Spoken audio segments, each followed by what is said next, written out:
Hello YouTube and welcome back to another NHL 26 video. A question I was being asked quite a lot is how do you make coins? How do you end the year with the best cards possible and also more than 1 million coins every single year considering I am spending as well? So basically the answer is simple. I am making coins with the ways usually people find boring, and that's the reality. If you have a lot of time, you can flip the auction house, or you can be like me who basically never leaves the game until you have at least 25 items listed for sale, and while you're doing whatever you are doing at work, doing your house chores, or even going away, the things are selling in the background. As you can see, I'm currently at 177,000 coins. And yes, I didn't have a single big pool. If you watch my first Road to 99 video where I was opening my packs, also using my pre-order points, all I'm doing is basically selling consumables. I am trying to buy them cheap, and I will show you exactly the filters I use, the things I look out for, and also some of the very low overall cards, but they will go for way more because of the new lineup combinations. And that also includes this JT Miller. Someone listed him for sale, for example, yesterday for 8,000 coins. And you know what? I have to buy him straight away. For a change, I was actually lucky. Considering my ping, I never really can snipe anything, but yeah. So I sold him for 15k, so that's pretty much double the profit. And then other than that, as you can see, all I'm doing is trying to buy consumables and then sell it. And also this Connor Garland, I was able to snipe for 4k and then sell for 6. But yes, other than that, as you can see, some of the jerseys are selling for the max price. Some of the NHL arenas are also selling for the max price. So 15k, 2k, 9k, 4k, 3k, 3k, basically you name it. Something goes for 11k. That's what I'm doing. International jerseys and international logos will always go for more because people are quite passionate in Europe and they really want to use their home country's jerseys, logos and stuff like that. And that's why I decided then this is the best time to release this video, because when people will get the game on the worldwide release on Friday, there will be a lot of new players who will go after that international jersey, or let's say the jersey from their favorite Swedish club. And if you're watching this video today, I'll show you exactly what you need to look out for, buy it now and then resell it on Friday, and definitely it will help you to make some coins. I'm also trying to snipe some of the NHL jerseys in the auction house if I see them for cheap. I don't know if I will sell them, but I will try. For example, this New Jersey Devils, there's currently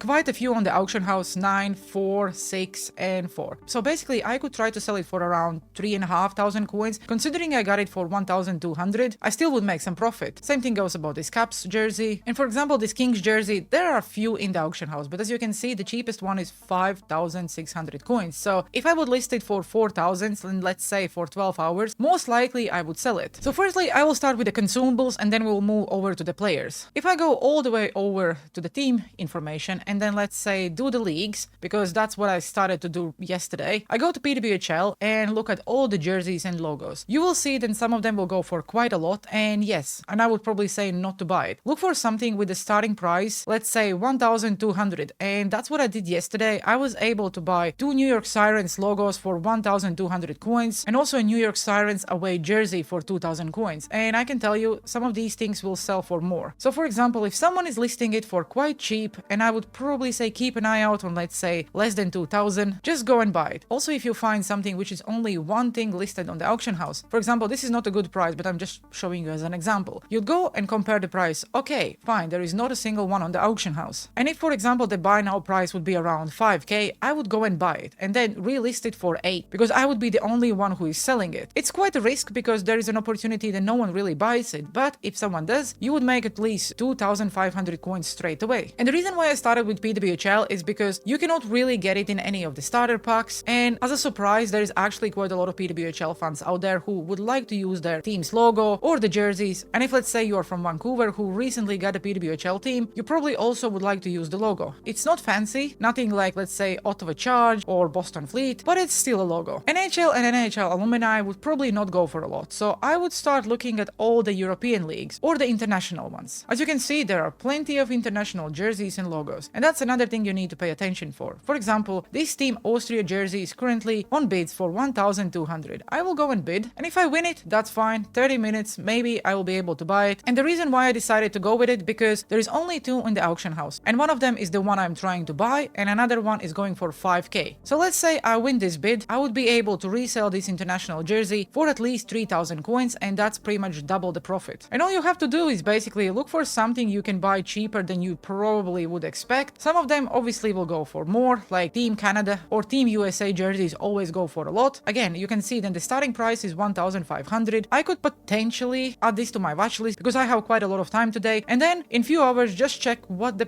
bid price is, and if it's something between 2,000 to 3,000, I could try to maybe win it, but we will see. I probably would not go and bid on anything what is, let's say, 16 hours, because that's quite a long period and you want to try to make coins like in the same day. So anything what is on sale or you can see for cheaper, you can put a bid on, or you can just keep looking and see if you can find something for around 2,000 coins, 2,500. People want coins in early access, so they are basically selling everything instantly. And I know a lot of people already figured this out, then consumables is basically the way to make coins this year, at least in early access, but this is something I'm doing for the last 5 years. And I remember releasing previous videos and people were like, oh my god, that's boring, no one is buying it. But hey, I always make at least 500,000 coins in the early access, and I plan to get at least close to it by the Friday when the game comes out for everyone. So the next thing to look at would be some of the, let's say, European leagues. Let's start with CHL. You can see that these jerseys are going for way less. So usually, instead of me going through all of these filters, I would just set a filter for, let's say, 1,500 and see if anyone is selling anything. As you can see, people are getting smarter, but sometimes there will be someone who posts something on the auction house and you can actually buy it. Then I move to the next league. Again, nothing. The next one, nothing. And the same thing goes about the next one as well. So that means let's increase the price and see if we can find anything. Because I really want to figure out what is the cheapest price currently going for the jerseys. I'm assuming that it could be around 2,000. So let's see if anyone is selling anything for 2,000. Okay, no. What is it? 2,500? So the cheapest ones are going for 2,500. And now let's have a quick look. Is anyone else selling them? Yes, you can see that there's quite a lot, but I don't really think then this is a good value. Let's move to next one. Okay, we have one of these actually going for less, and I will go and buy it because there is only one on the auction house, and now I will basically send it to the trade pile and I will go and sell it and try to get at least double the amount of coins I just spent. Then I do the same for the next league, and basically this is what I'm doing and this is how I'm making coins in the early access with the consumables. Another thing you could look for is the NHL arenas. When you start NHL Hockey Ultimate Team, you're not getting arena from your favorite team. You're basically getting some European league or whatever else they give you. And because everyone hates international ice, they want to use NHL arena as soon as possible. So I would put the level to rare and look for anything international. So for example, I'll just find the first one. I will go and see if there is anything cheap. Nope. NHL arenas would probably be something around 5k, because if you buy NHL arena for 5k, you can definitely resell it for around 7k, and that straight away would also give you some coins. Let's look at the second one. 14. You see, they all are going for quite a lot. So if you can snipe any of these in the auction house, you definitely will make some coins. And that's what I usually do, is just like try to find something cheap. Okay,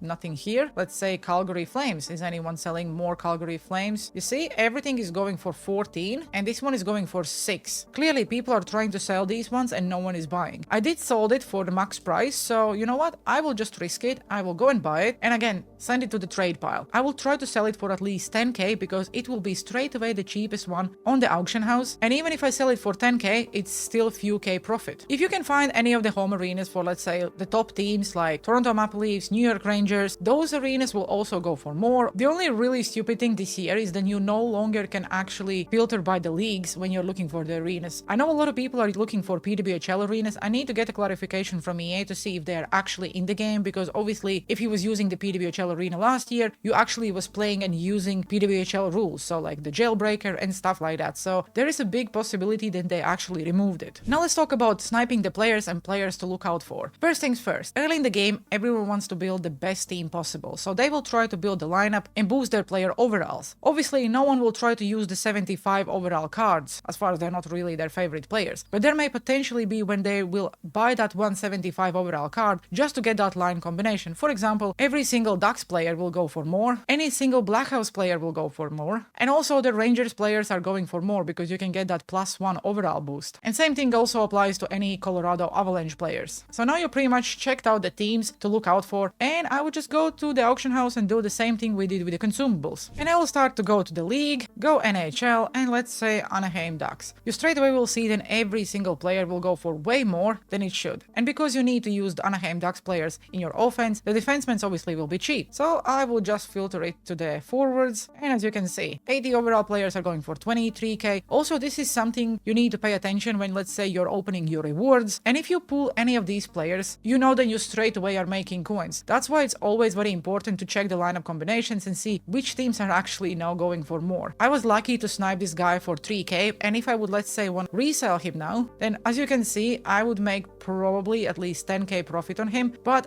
unfortunately, I don't want to resell him, I actually want to use him in my team. What we can do is, we will go to the buy now and put it, let's say, to the 8k. Now let's see everything what is going for 8k. This is a good example, 75 overall player. If we compare the price, you'll see that every single one is at least going for 4,500 coins. 75s are currently going for 1,100, basically the min price, because no one really needs it. But if you have Anaheim Ducks or Chicago Blackhawks player at 75, you know then he will go for more. So don't be upset when you pull that 75 overall player, because some of them may actually make you coins. So let's keep looking at all the 75s and see if we can actually find someone cheaper than it should be. I really doubt we will, because people are getting smarter, but sometimes someone is just jumping on the game, trying to sell the stuff. For example, this one is 2 hours. If it would not be 2 hours, I would probably try to bid on it, but nah. So if you have a lot of time, all you can do is just sit in the auction house, refresh it every few seconds to see if anyone is posting something cheaper than it should, and then just try to resell it. We can do the same thing, but now let's go to the Chicago Blackhawks. And as you can see, we again have plenty of cards to look at. Let's say Nick Foligno, quite a decent left-handed winger. If we compare the prices, only two in the auction house, both are going for pretty much the same. Now let's look at Colton, and again, not really anything you could potentially buy, but some of the cards will have a better stats, so they will also go for more. It's all about sniping, being fast, and trying to get the player for cheaper and then selling for more. There is no any secret, there is no quick way of actually making coins in NHL 26. Because firstly, the community is way smaller than, let's say, in FC, MLB, and games like that, because there is really not a lot of people actually playing the game at the same time compared to other sport games. There are currently 15,500 cards in the auction house, and yes, it may sound like a lot, but compared to any other bigger sport games, it's not really a lot. So what I'm trying to say is that by selling and then reselling and doing this all over again, the chances of you actually being able to do it quick is quite low, because you probably can buy a lot of cheaper cards and then just put them in the auction house, but it does not mean that someone will buy it straight away. For people who actually work the auction house, they spend pretty much all day doing it. But again, you don't really have to sit next to your PlayStation or Xbox to do that. All you have to do is just spend a few hours, snipe the cards, and then basically post them all in the auction house, and then just go and do whatever you basically want to do. Okay guys, these were a few tips how I'm making coins in NHL 26. Once the game comes out on Friday, we'll see if some of the prices will go up. I know a lot of people also said about buying the, let's say, icons and heroes cards and then reselling because the prices will go up on Friday. I don't know, this is the first year I'm not actually really optimistic about prices going up on Friday, because you can make every single icon and you can also make every single heroes card. I think that if they will go up, we probably will not see a massive spike. They may go up by, let's say, 10k at max. So for example, if the Mussolini is currently going for 70k, then the best you probably would be able to resell him would be 80k, and that's the best case scenario. I may be wrong, and that's why I didn't really include any of the tips about the NHL alumni players, icons, buying cards now and then reselling on Friday, because I just don't know then the prices will actually go up. There is really no any big collections this year like the chase cards, X Factors we had last year, where you need those cards. Everyone can just literally, by playing the game, completing their chores, make one icon, and if they can do that, why would they need to go and buy it straight away? Also, the packs are really juiced, at least for the last few days, and I can expect then once the game drops on Friday, EA will not do anything with the packs, so we will see a lot of new players who will decide to spend their $50 and also will probably pull quite a lot of good cards. But that's it, that will do for today's video. Let me know down in the comment sections below, how are you making coins in NHL 26? You have any secrets you want to share and stuff like that. As always guys, I really appreciate you watching. If you did enjoy today's video, please make sure you like and subscribe. It's free, makes me smile and helps a lot with the YouTube algorithm. As always, thanks for watching, have a good one and see you on the ice.